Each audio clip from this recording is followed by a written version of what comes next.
Hi dear students, இன்னைக்கு நம்ம என்ன பார்க்க போகிறோம்னா ஏரியா ஆஃப் குவாட்ரிலேட்டரல் பார்க்க போகிறோம்.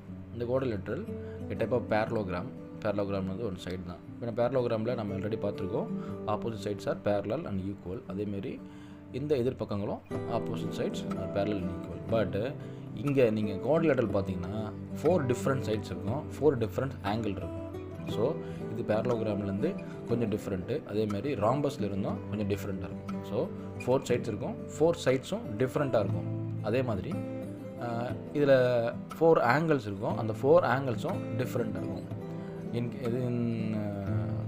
ராம்பஸில் வந்து ஏதாவது ஒரு பக்கம் வந்து பேரலாக இருக்கும். பட்டு இங்கே பார்த்தீங்கன்னா 4 சைட்ஸும் டிஃப்ரெண்ட்டாக இருக்கும், 4 ஆங்கிள்ஸும் டிஃப்ரெண்ட்டாக இருக்கும். ஸோ இதுக்கு நம்ம ஏரியா கண்டுபிடிக்கிறதுக்கு ஒரு டயகனல் போட்டுக்கலாம். பிடியை ஜாயின் பண்ணுற ஒரு டயகனல் போட்டுக்கலாம். இந்த டயகனலுக்கு டி நேம் வச்சுக்கிறோம். இப்போது இந்த பிடிக்கு ஒரு ஏ பாயிண்ட்டுக்கான ஒரு செங்குத்து கோடு, சரிங்களா? செங்குத்து கோடு ஒன்று வரைகிறீங்க. அதே மாதிரி இந்த பிடியிலேருந்து சி பாயிண்ட்டுக்கு ஒரு செங்குத்து கோடு வரைங்க.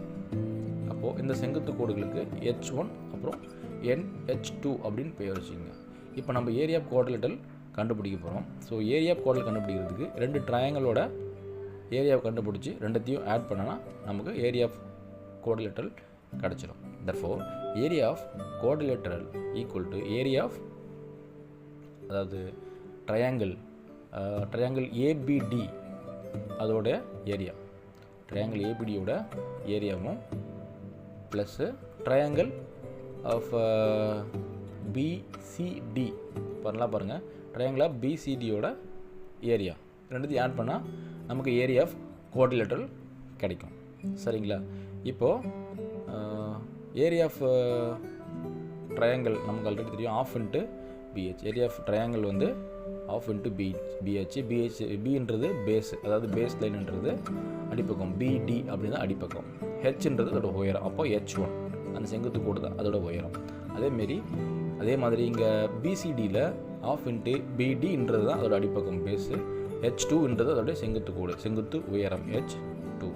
அப்போது இதில் என்னென்ன காமனாக இருக்குது பாருங்கள், ஆஃப் 1/2 காமனாக இருக்குது. அதே மாதிரி இதில் பிடி அதுவும் காமனாக இருக்குது. பிடி போட்டுங்க, மல்டிப்ளை போட்டு H1 + H2 இருக்குது. இப்போது நம்ம இந்த பிடி அப்படிங்கிற அந்த பேஸ் லைனில் நம்ம என்ன நேம் படிக்கணும்னா டிங்கிறது என்னென்னா டயகனல். அப்போது பிடிங்கிறது இந்த குவாட்ரிலேட்டரல் டயகனல். அப்போது half into D into H1 + H2 இது ஸ்கொயர் யூனிட்ஸ். இதுதான் குவாட்ரிலேட்டருக்கான ஃபார்முலா. ஸோ குவாட்ரிலேட்டர் ஃபார்முலாவை இப்படி தான் கண்டுபிடிக்கணும். இந்த டிங்கிறது டயகனல் லென்த்.